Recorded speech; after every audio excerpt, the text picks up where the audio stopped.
Bonsoir, il est 18h sur l'ensemble du réseau synchronisé de Sen Radio. Bienvenue à vous dans ce journal. À la une de l'actualité, mort du prévenu Abdou Faye, la RADDHO parle de mort suspecte et exige l'ouverture d'une enquête par le procureur afin d'élucider les circonstances de son décès. Alors que la famille du défunt Abdou Faye conteste la thèse du suicide, déclaration faite lors de la conférence de presse au siège du FRAPP. Le FRAPP qui exige d'ailleurs la libération de l'activiste Kilifeu, arrêté ce mercredi alors qu'il participait à une marche de protestation des prestataires de Sénélec. Et puis, hausse des prix des denrées de première nécessité, le professeur Meissa Babou, économiste, indexe l'augmentation des taxes pour garantir le remboursement des emprunts. Pour la stabilisation des prix, le chef de l'État a donné des directives en Conseil des ministres. Macky Sall, qui est d'ailleurs attendu dans le Nord ce week-end dans le cadre de ses tournées économiques, réhabilitation de la RN2, lancement des travaux modernes de Orosegui, de vieilles doléances des habitants de Dandé-Mayo. L'actualité nous amènera également en France où l'homme qui a giflé le président français Emmanuel Macron est condamné à 18 mois de prison, dont 4 fermes.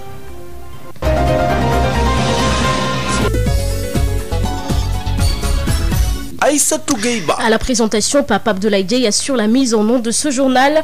Merci de nous choisir pour vous informer. Décès en détention d'Abdou Faye, la RADDHO estime que cette mort est suspecte et nécessite l'ouverture immédiate d'une enquête par le procureur de la République pour élucider les circonstances de sa mort. Les résultats de l'enquête complète avec celle de l'autopsie permettront de situer les responsabilités et de sanctionner les éventuelles personnes impliquées.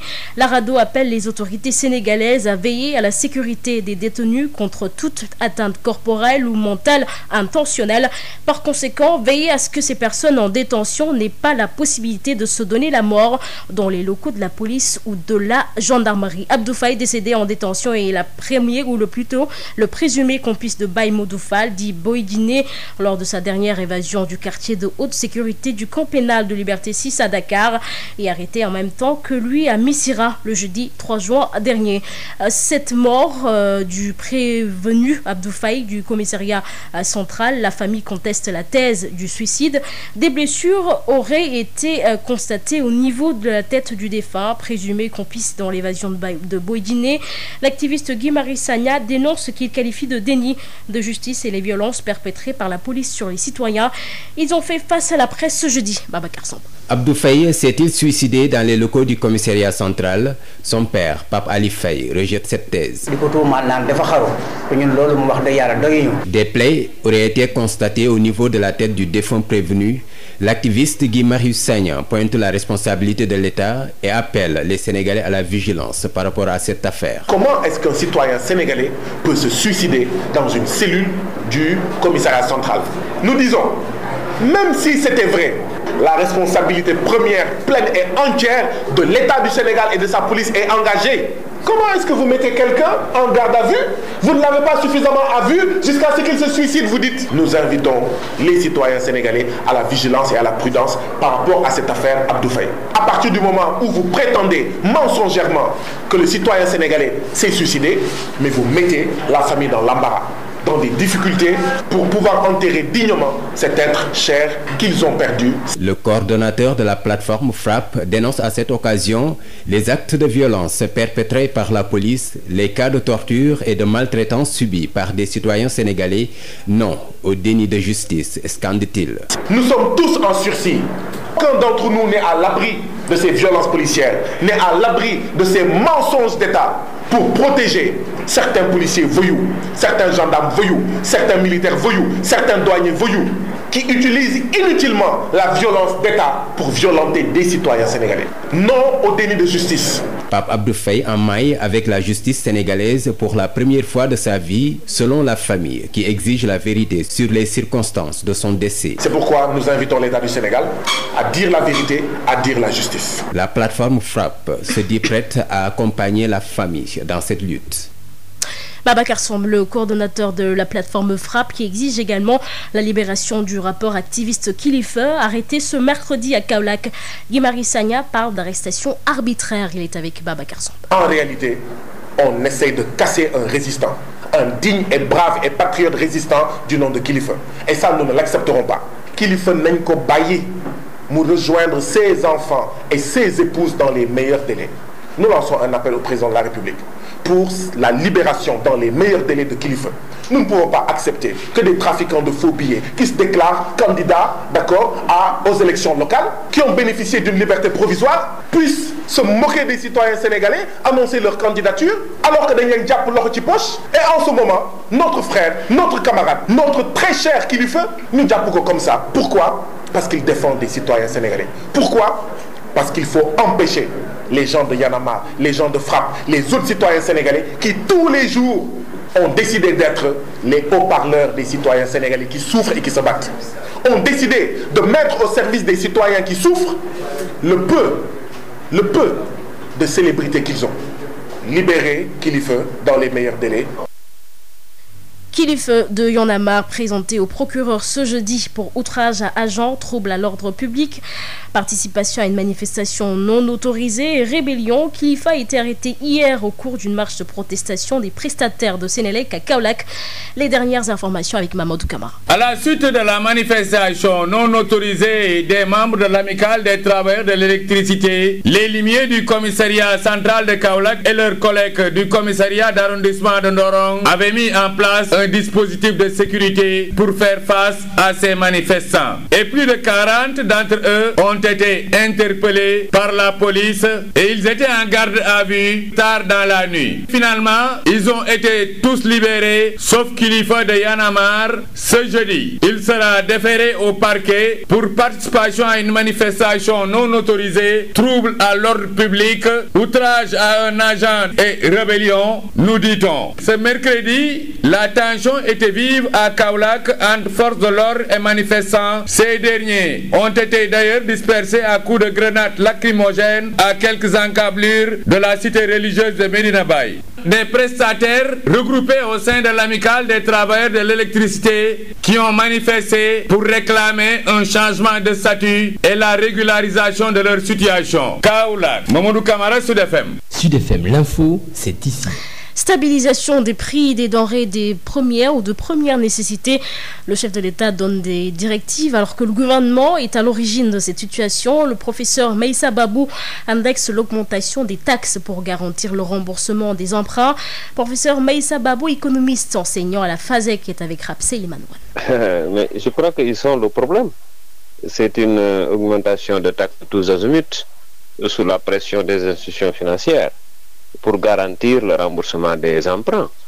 Par conséquent, je crois que si les subventions sont annulées, par exemple du côté de l'électricité, et si le ciment et le fer sur chaque année augmentent de plus de 5 000 francs pour atteindre une inflation de plus de 15 000 voire 20 000 francs sur la tonne, si aujourd'hui les médicaments ont été revalorisés par une décote douanière, mais ça c'est l'État, c'est l'État aujourd'hui aussi qui semble aller vers des entreprises au lieu de les aider à se relancer, veut imposer une nouvelle taxation ou en tout cas plus serrer la fiscalité. Et non, donc on ne peut pas au vu de tout cela me parler de stabilisation. Donc c'est le problème, c'est un problème de taxe, d'une imposition tous azimuts pour quand même engranger des recettes qui sont en baisse, surtout le premier trimestre de cette année, d'environ 400 milliards. Donc ce n'est pas un problème de stabilisation, c'est un problème de recherche de fonds, de recherche de recettes pour combler le déficit budgétaire auquel on fait face aujourd'hui. Restons toujours dans le secteur de l'économie avec la tournée économique du chef de l'État qui se poursuit. Le président Macky Sall attendu dans le nord du pays. Ce week-end, il va lancer les travaux de l'hôpital moderne de Ourossogui à plus de 22 milliards. Dans la zone, la réhabilitation de la RN2 est l'un des chantiers phares du chef de l'État. Une très vieille doléance des habitants du Dandemayo. Abdelrahman Dieng. À une semaine de l'arrivée du chef de l'État dans la région de Matam, visite qui s'inscrit dans le cadre de sa tournée économique dans le nord du pays, les préparatifs pour son accueil vont bon train. La réhabilitation de la route nationale numéro 2 Ndioum-Bakel était l'un de ses chantiers phares annoncés lors de son dernier séjour en mars 2017.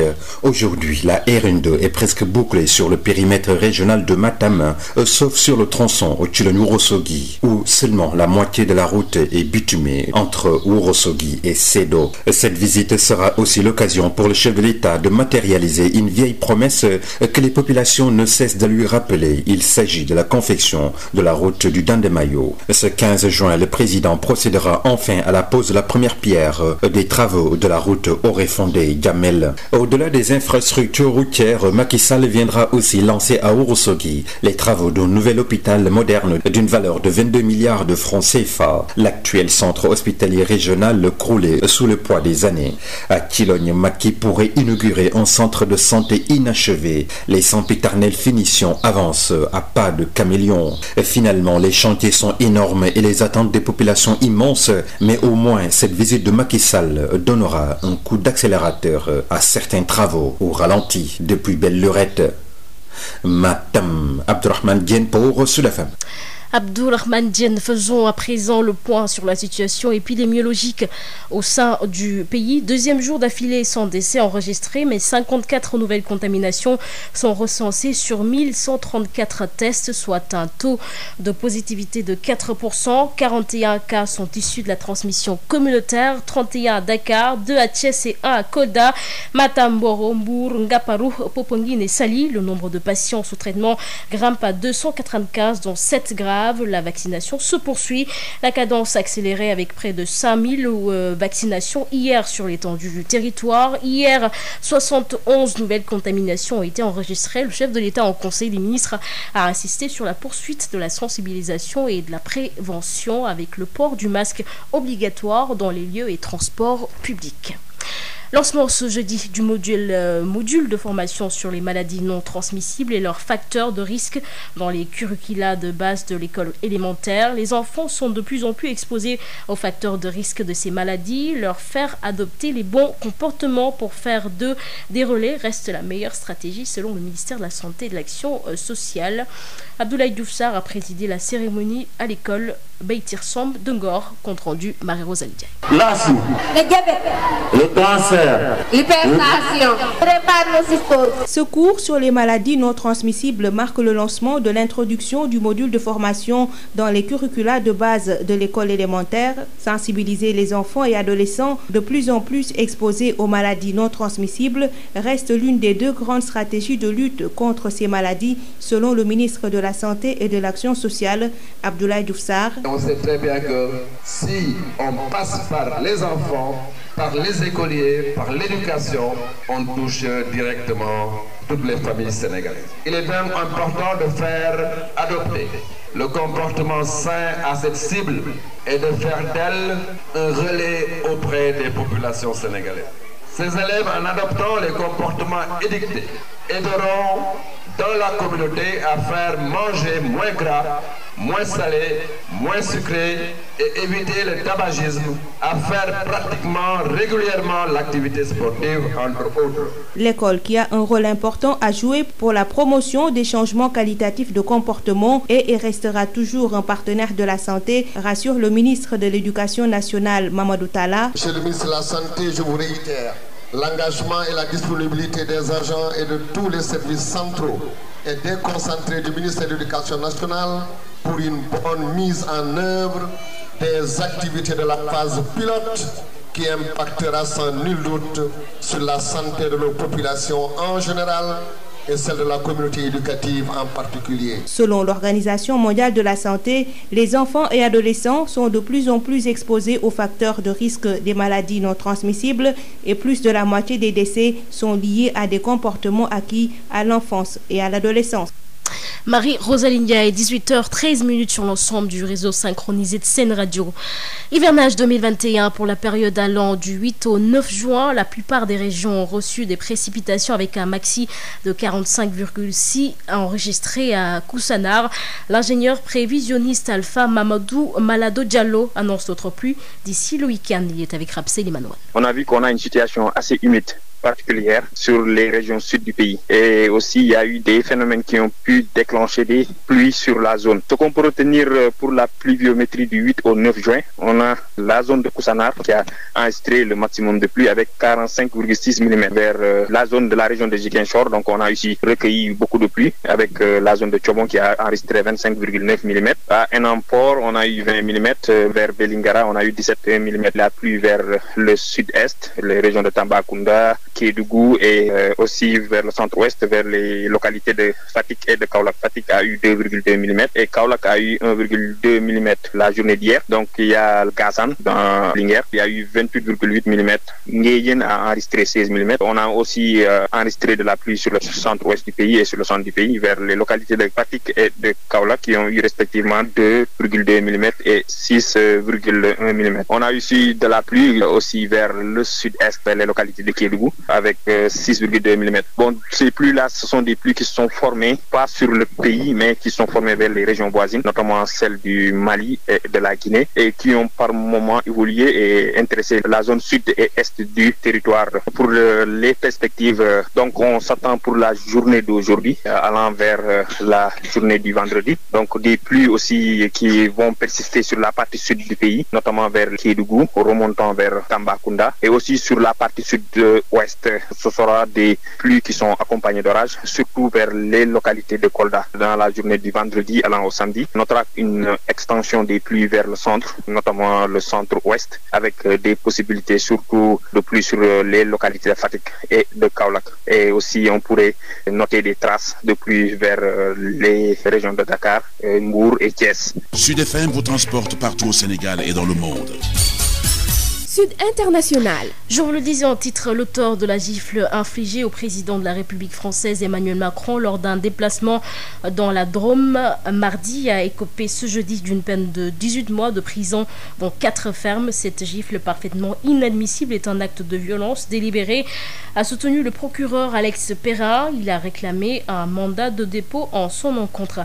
Le chef de l'État français d'ailleurs annoncé ce jeudi la fin de l'opération Barkhane de lutte contre les djihadistes au Sahel dans le cadre d'une transformation profonde de la présence militaire de la France dans la région.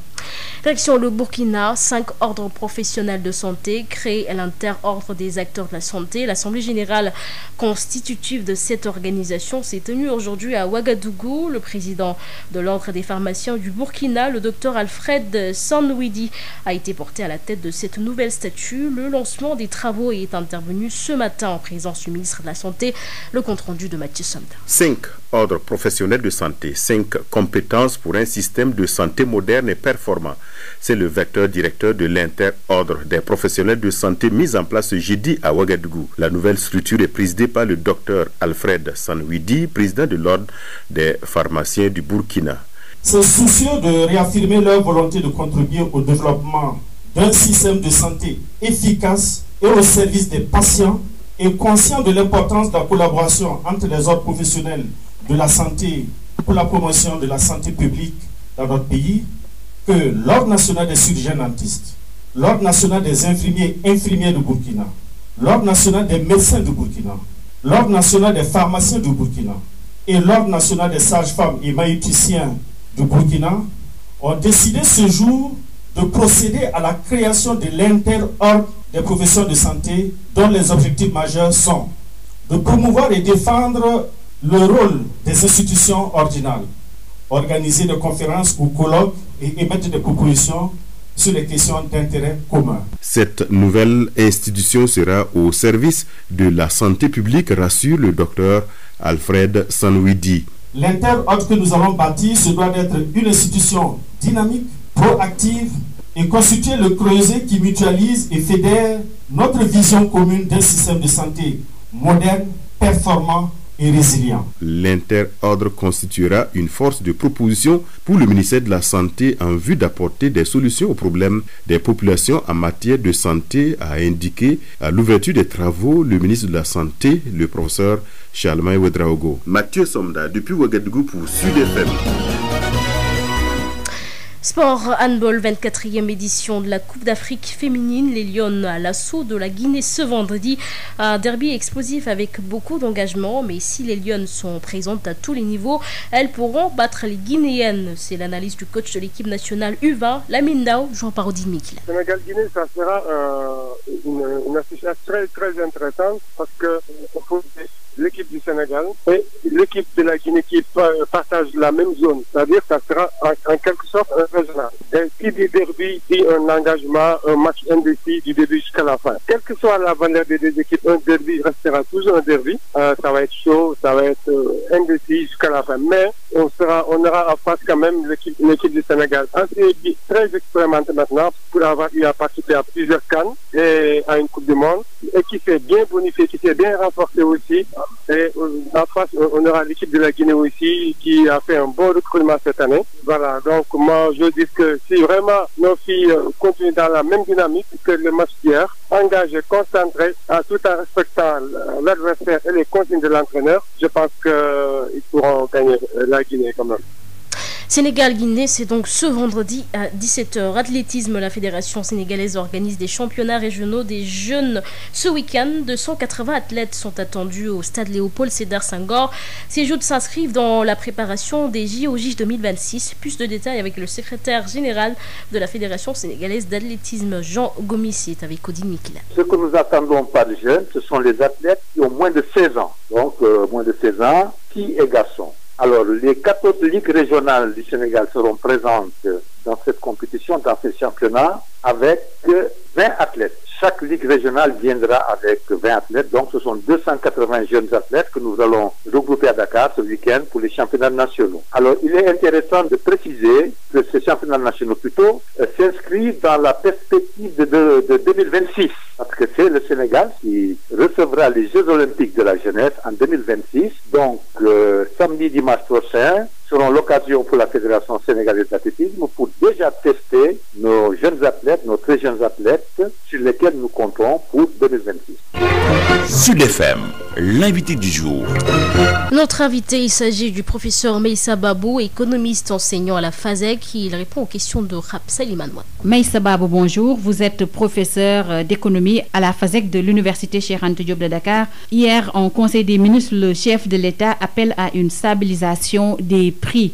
Selon vous, comment faire pour éviter de tels scénarios? Vous savez, à un certain niveau d'emprunt, les institutions financières qui interviennent avec une seule technique de recette, une seule technique, c'est l'augmentation des recettes. Si vous n'avez ni pétrole ni gaz, vous n'avez rien d'autre que la fiscalité, il va de soi que comme sous Abdou Diouf, on va mettre la pression sur vous pour augmenter tous les prix.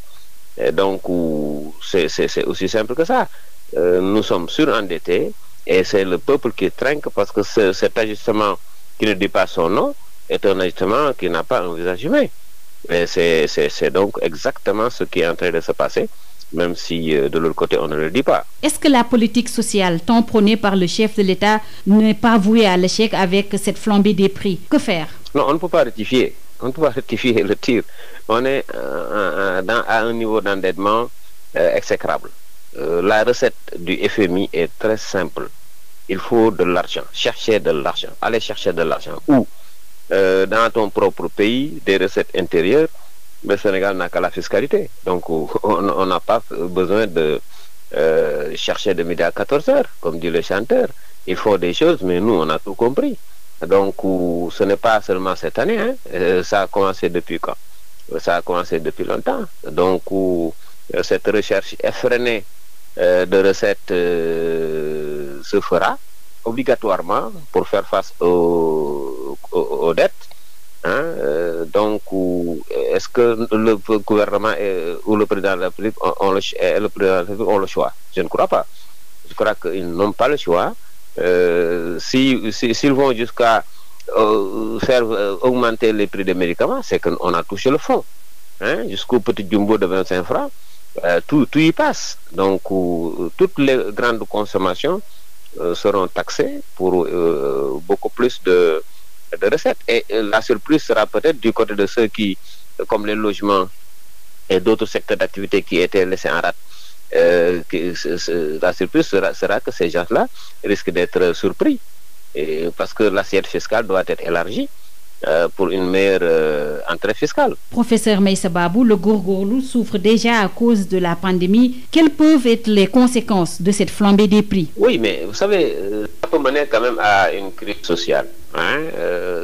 C'est déjà une crise économique qui crée une inflation intérieure, présente le risque d'un soulèvement populaire. Parce que c'est vrai qu'au Sénégal, les gens ne sont pas peut-être aussi pressés de sortir dans la rue pour dire non, mais toutes les crises économiques peuvent déboucher sur une crise sociale, donc de contestation, et toutes les crises sociales déboucheront inéluctablement sur une crise politique. Donc il faut savoir raison garder, c'est vrai, mais je crois qu'ils sont déjà allés trop loin, ils sont déjà dans le trou d'un endettement avec le soulbouki qu'on a vu la semaine passée.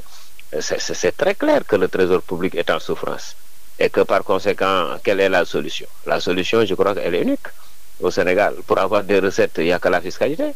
Donc, on ne peut pas être un magicien quand même dans ce contexte-là. L'annulation de la dette qui était peut-être leur viatique n'a pas réussi. Tous les pays africains ont dit non, parce que c'est même pas correct par rapport en tout cas à des bailleurs qui vous ont aidé quand il le fallait. Vous n'avez pas bien investi et donc il n'y a pas de retombées économiques conséquentes. Par conséquent, il ne faut pas quand même rêver. Et la seule chose qui aujourd'hui est peut-être la solution pour ce gouvernement, c'est de s'attaquer à des citoyens, c'est de leur prendre le reste de monnaie qu'ils ont avec des factures et des prix à la consommation, surtout la consommation alimentaire. Quand on parle de riz, quand on parle d'huile, quand on parle de médicaments, c'est que nous sommes morts. Et donc, voilà. C'est regrettable, mais le coût de la vie au Sénégal, qui était déjà peut-être à Dakar surtout, l'une des capitales les plus chères au monde, va crescendo. Et voilà, nous serons tous dans une espèce de pauvreté. Et même la classe moyenne va entrer en partie dans un cycle de pauvreté relative. Sud FM vous remercie, professeur Meïssa Babou. Je rappelle que vous êtes enseignant à la FASEC. C'est bon. Sud FM chez vous, à tout instant. La B6, Banque internationale pour le commerce et l'industrie du Sénégal. La B6, la banque d'un monde qui change, vous offre le journal de l'économie. Bonjour. Appui aux initiatives de co-développement économique local dans la région de Sédhiou, l'Organisation internationale pour les migrations, en partenariat avec le PNUD, offre de nouvelles opportunités de formation et de financement des acteurs. Les communautés locales et la diaspora sont invités à cette approche de gouvernance migratoire au service du développement durable. C'est selon le chargé de programme à l'OIM, Ibrahima Thiam. Le programme PAICODELS 2 est une composante, comme je l'avais dit, du programme MM3, Making Migration Work for Sustainable Development, placer la migration au service du développement durable, qui est à sa troisième phase, mais le PAICODELS est à sa deuxième phase parce que la phase passée était une première phase pour le Sénégal. C'est à cause de ces résultats-là que le Sénégal a été sélectionné dans cette troisième phase avec d'autres pays comme le Maroc, la Tunisie, entre autres. Et dans ces trois composantes-là, le PAICODELS s'aligne sur la composante 1, du résultat 1, où vraiment on favorise vraiment le financement, l'accompagnement des migrants, des communautés d'origine et d'accueil dans la participation dans le développement de leur terroir. Tenir en compte des aspects de la migration dans les planifications au niveau national, mais également au niveau local. D'où la nécessité d'avoir choisi des initiatives au niveau des trois régions que sont Sédhiou, Diourbel, qui était là lors de la première phase au Sénégal, mais également Saint-Louis à cause d'un contexte particulier, bien sûr, des enjeux d'exploitation du pétrole. Nous voulons avoir une approche beaucoup plus locale au lieu que tout ne se soit mis en œuvre au niveau supérieur. Et cela, vraiment, nous remercions l'État du Sénégal à travers le ministère des Affaires étrangères qui nous a accompagnés en ce sens-là pour essayer de faire de ce projet une réalité concrète au niveau surtout local. Le directeur de l'Agence de développement de Sédhiou exhorte les populations à s'approprier le projet qui offre des opportunités de formation et de financement. Fali Badji a dit à Moussa Dramé. Il s'agit d'accompagner les migrants de retour, les migrants, les potentiels jeunes candidats à la migration, de les accompagner et d'apporter un financement pour créer de l'emploi, beaucoup d'emplois au niveau de la région, des emplois directs et indirects, mais également de renforcer les capacités des jeunes. Parce que la base, en réalité, c'est cela. Il faut renforcer les capacités des jeunes, les former pour leur permettre de pouvoir bien gérer leurs projets, les financements qu'on met à leur disposition. Le journal de l'économie, c'est fini. Merci de votre fidélité. La B6, Banque internationale pour le commerce et l'industrie du Sénégal. La B6, la banque d'un monde qui change, vous a offert le journal de l'économie.